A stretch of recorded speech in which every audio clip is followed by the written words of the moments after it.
પણ હાથ બા બેઠેલા ને તો મારથી પૂછાઈ ગયું. મેં બા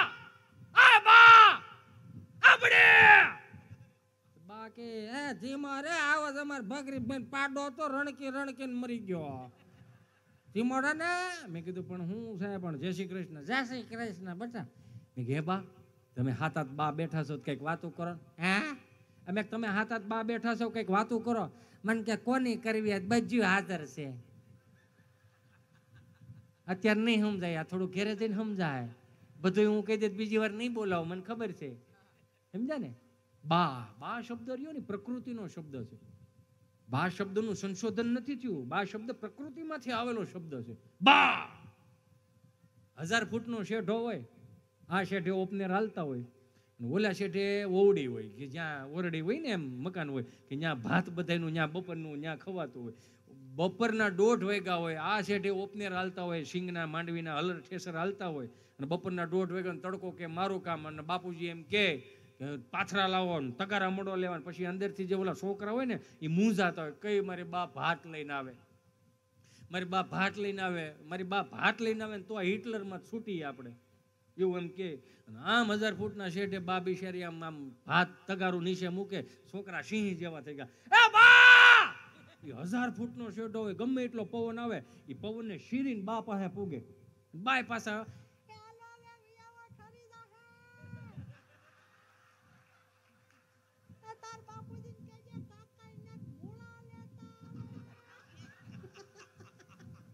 આવું બાનો શબ્દ કેટલો પૂગે બિચારી, એ ઊંડો શબ્દ કાઢે બા. પછી આવે બાપુજી. બાપુજી એટલે જેવા તેવા બાપુજી ને એવા બા જેને પૂજે ઈ બાપુજી. બાપુજી આમ ડેલીના ખાનામાં પગ મૂકો ને પગ મૂકતાની સાથે કદાચ ભગરી બે ગમાઈને શિંગડા પસાડતી હોય ને બાપુજી એમ કે ભગરી ચત પરહો વાળી ગઈ હોય, બાપુજી આવ્યા. એટલી તો બાપુજીની ધાંક વાગે.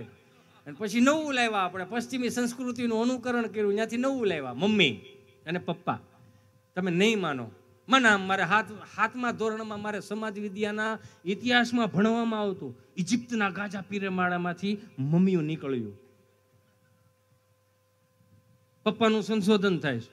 અને હવે જેમ સગવડતા વાળા થતા ગયા, પશ્ચિમી સંસ્કૃતિએ મને તમને ઘેરી લીધા કે આ માતૃદેવો ભવ પિતૃદેવો ભવના શબ્દો હતા. અહીંયા મોમ એટલે થીજી ગયેલું, ડેડ એટલે તમને ખબર છે, મને ખબર છે કે આ માતૃદેવ ભવ પિતૃદેવ ભવના શબ્દો, અને તમે આ મરી ગયેલા થીજીલા સુધી પૂગી ગયા છે.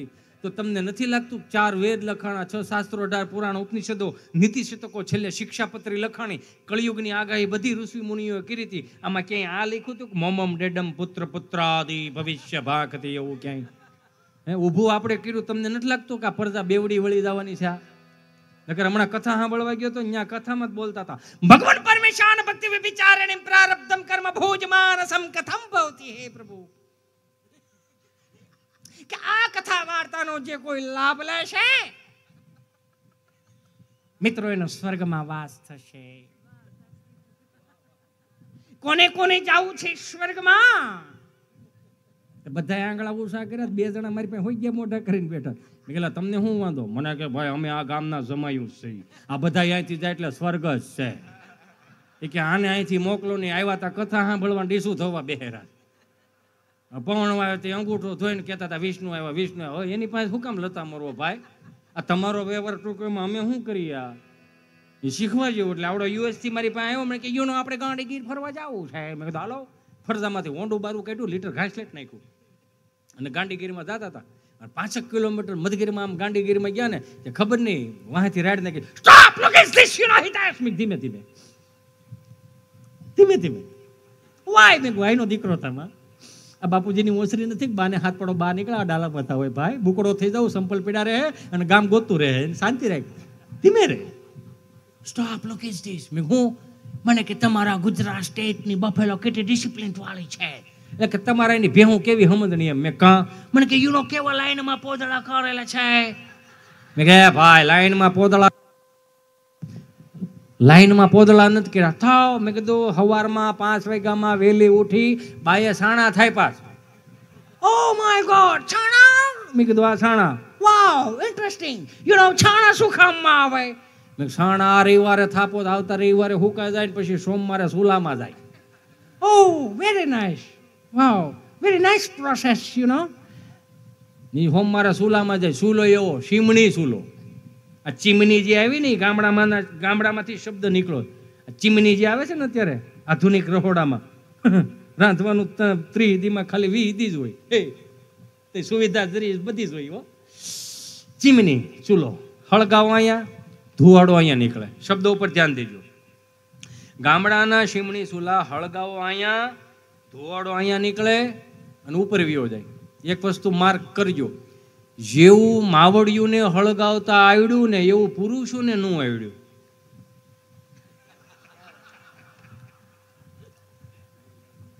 આપણે હળગાવી ને તો એટલામાં ને એટલામાં ધુવાડા નીકળે ભાઈ. આ માવડિયું હળગાવે 4 5 ઘેરે ધુવાડા નીકળે. અને એ પાછું ઠરે તો ઠરે, નોય ઠરે, છૂટું થાય ત્યાં સુધી નો ઠરે. મારો રામ ભલું કરે. આન તાવડીની ધારો ધારના મેં કીધું કેસરી તાપમાં 12 રોટલો ઘડીને ખવડાવે. આમ ફળીને દડા જેવો થયો, ગાડાના ટાયર જેવો. આમ પોપડી ઓછી કરો, 1.25 ગ્રામ માખણ હલવાઈ જાય. ઈ બાના હાથનો રોટલો જેદી અમે ખાધો તો ને તેદી અમને હાજે ભૂખ નહોતી લાગતી, રોંઢે ભૂખ નહોતી લાગતી. અને ખંભે તમને કહું મણ એક દાણા લઈને ઓલે શેઠે વિયા જતા હતા. હું કામ? ઈ બાનો પ્રેમ ભેળ્યો, બાની સાધના ભેળી, બાના કીર્તનોના શબ્દો ભેળ્યા, એટલે ભાવથી બાનો રોટલો મીઠો લાગતો હતો. પણ આ હવે મીઠો નથી લાગતો એનું કારણ હું? આ જેટલી એડવેટાઈઓ આવવા મળી ને, ત્યાંથી તકલીફ થઈ. મને કહેજો પાછા, નકર મને તો ભલે નગર મને બંધ થવાની પિન નથી એમ. ઘણી વખત એ ચીઠી આવે ને એટલે અમને તેમ થાય આહા હે વન્સ મોર કરવાનું કીધું. ચીઠીમાં ચોખ્ખું લખેલું હોય, ભાઈ તું સટેક ને બીજાનો વારો આવવા દે. હો આમાં કે તું સટેક ને ભાઈ બીજાનો વારો આવવા દે ઘનશ્યામભાઈ, હો એવું લખેલું જ હોય. તાવડીની ધારો ધારનો બાનો રોટલો ખાતો, ભૂખ નહોતી લાગતી. આ ભૂખ વધારે ઉઘડવા ક્યાંથી મળી ખબર? એડવેટાઈઓ એવી.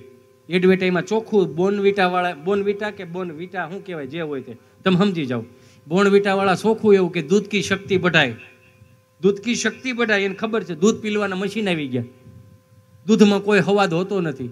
સ્વાદ વગરનું તમે દૂધ લાવો, એક ગ્લાસમાં ભરો, એ ગ્લાસ એમનેમ રાખો, 500 ગ્રામ બોનવીટા લાવો અને એમ 2 ચમચી ભરીને દૂધના ગ્લાસમાં હલબલાઈ નાખો બોનવીટા. એ દૂધનો ગ્લાસ તમે તમારા છોકરાને પાવ, તમારા છોકરા ન્યાન રહે, બોરમીટા વાળાના મોટા થાય. આ નો સમજાણું હોય ને તો આપણે હુઈ જવું છો.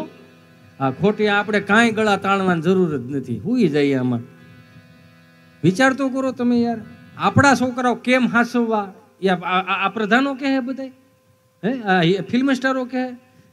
અહીંયા બેઠેલી માવડીઓને ખબર હશે 4 મહિનાનું છોકરું કોક નવી વવારું હાંસવતી હોય ને, હજી આવડું ટેટું હોય, હજી હાંસવતી હોય ને તો બાને ન ગમે.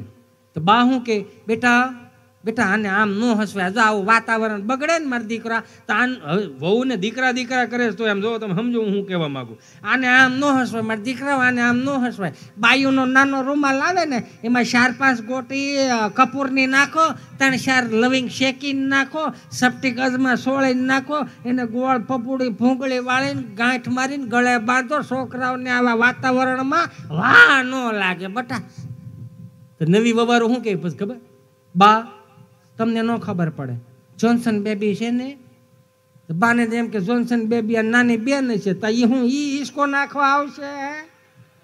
બાને શું ખબર હોય? એને એમ કે એમાં અમારે સિન્ટુ હાળી છે જોન્સન બેબી, ઈસકો નાખવા કદાચ આવે એમ હોય તો કે બા જોન્સન બેબી છે ને, બા કે જોન્સન બેબો તારો ઈસકો નાખવા આવશે. અને તું એમ કહેશો કે બાને ન ખબર પડે, બાને ન ખબર પડે, બાને બજી ખબર પડે. બાઈ આવા 7 રંઢા જેવા મોટા કર્યા, બાને બજી ખબર પડે, પૂછો તો ખબર પડે ને. એ વળી ગામમાં તમે પાછા અમે ગીરમાં હેલા જતા હતા, 5 કિલોમીટર ઊભો કે મને સ્ટોપ લુક ઇઝ ધીસ. મેં શું છે? મને કે ધીસ ઇઝ ઓરેન્જ સ્ટોન. મેં કે એ ભાઈ ઓરેન્જ સ્ટોન નથી, કેસરી કલરનો પથ્થર નથી, આ ખમીર બનતી ધરતીના સૂર્યવીરોના પાળ્યા છે કે જેને માથા પાડીને ધર લડાવ્યા, ધર્મની રક્ષા કરી, ધર્મની ધજાઓની રક્ષા કરી, ગાયોની રક્ષા કરી, બેની દીકરીનું લાજુ લૂંટાતી હતી એની રક્ષાઓ કરી. એટલે કવિને લખવું પડ્યું કે નરસૈયોના દત્ત બિરાજ જ્યાં ગિરનારી જાળી છે, ડુંગરા ખૂંદે ડાલા મથાઈની ડણકું કાઠિયાવાડી છે. કે પરબ હતાદાર વીરપુર પાળિયાદ અને બગદાને હરિહરના જે સાથ કરે એ રોટલો કાઠિયાવાડી છે. કે સંત સુરાને દાતારો વળી સુદામાને કેમ ભૂલાય, મરી જવું પણ માગુની ટેક કાઠિયાવાડી છે. કે ખાંભીએ ખાંભીએ સિંદુરીઓ રંગ કાઠિયાવાડી છે, રાહ રાખીને દીકરો દીધો જંગ કાઠિયાવાડી છે. કે ન ખાવાનું ખાવા માંગ્યું મહેમાન મહાભારાડી છે, ખાંડણીએ ખંડાણો એનો બાપ કાઠિયાવાડી છે. ગોકળિયુંમાં ગમ્યું નહીં મથુરા મેલી ભાગ્યો, અને રણ રણ જઈને છોડ થયો ભલામણા એ કૃષ્ણ પણ કાઠિયા. કેટલા ભાગશાળી છે એ તો જોવો. ભગવાને જન્મ બધીએ બારા લીધા, વિહામો ગુજરાતમાં લીધો. કૃષ્ણ પરમાત્મા જન્મ બારો લીધો, વિહામો ગુજરાતમાં લીધો. ભગવાન શ્રી સ્વામિનારાયણ જન્મ બારા લીધા, વિહામો ગુજરાતમાં લીધો. અખિલ બ્રહ્માંડનો માલિક વંદે દેવ ઉમાપતિમ સુરગુરુમ વંદે જગત કારણમ વંદે પન્નગ ભૂષણમ મૃગત્રમ વંદે પશુનામ પતિમ વંદે સૂર્ય શશાંક વહિન નયનમ વંદે મુકુંદ પ્રિયમ વંદે ભક્તજનાશ્ચવરદમ વંદે શિવ શંકરમ વંદે શિવ શંકર. અખિલ બ્રહ્માંડનો માલિક એનું પહેલું જ્યોતિર્લિંગ ગુજરાતમાં. જોવો તો ખરા યાર. હે આપણે કેટલા ભાગશાળી છે. ભોળોનાથ ગુજરાતી જતા હો તો જ ગુજરાતમાં આવ્યા હોય ને યાર. તમે સમજો ને યાર, ગુજરાતી હતા ભોળોનાથ. એને મેં કીધું કે આ પાળિયા કહેવાય. તેને મગજમાં ફિટ થઈ ગયું આ આકારનો હોય તેને પાળિયા કહેવામાં આવે. તો વાડીએ લઈ ગયો. અહીં સગનભાઈ ખેતર નહીં, મગનભાઈ ખેતર, વૈશમાં શેઠો, શેઠાની શેડે આવડી દડી, ખાંભો, ખૂટો, ખીતી બધી અલગ અલગ બોલાય. તો મને આવીને કે You know, this is a white પાળિયા. તમારા અંઠાળામાં પાળિયા થઈ ગયા છે. મેં કહે ભાઈ ઉભો રહે. અને દડી કહેવાય. Oh my god, who is this દડી? મેં દડી છે ને ભાઈ બહુ સારું ઘાટું સોમાહું થયું હોય ને, બારે મેં ખાંગા થયા હોય ને, તો બે ભાઈઓના ખેતરની વસાળો શેઢો હોય ને તોડી નાખે ને, પછી આ દડી બોલે વાવ દડી સ્પીકિંગ. મેં કીધું આ દડી બોલે વાવ વેરી નાઇસ. દડી શું બોલે? મેં દડી ઈ બોલે સગનભાઈ તમે તમારી હેજમાં રહેજો. સમજાય ને વંદન? મગનભાઈ તમે તમારી હેજમાં રહેજો. વાવ તો મારે આને 4-5 ફૂટ આમ તેમ લેવી છે. મેં નહીં આને 4-5 ફૂટ ખેહવાય નહીં. વાય મેં 4-5 ફૂટ આમ તેમ ખેહે ને ભાઈ તો 4-5 પાળિયા અહીંયા થાય. આ નો ખેહો તો નહીં. આ સમજાય ને વંદન?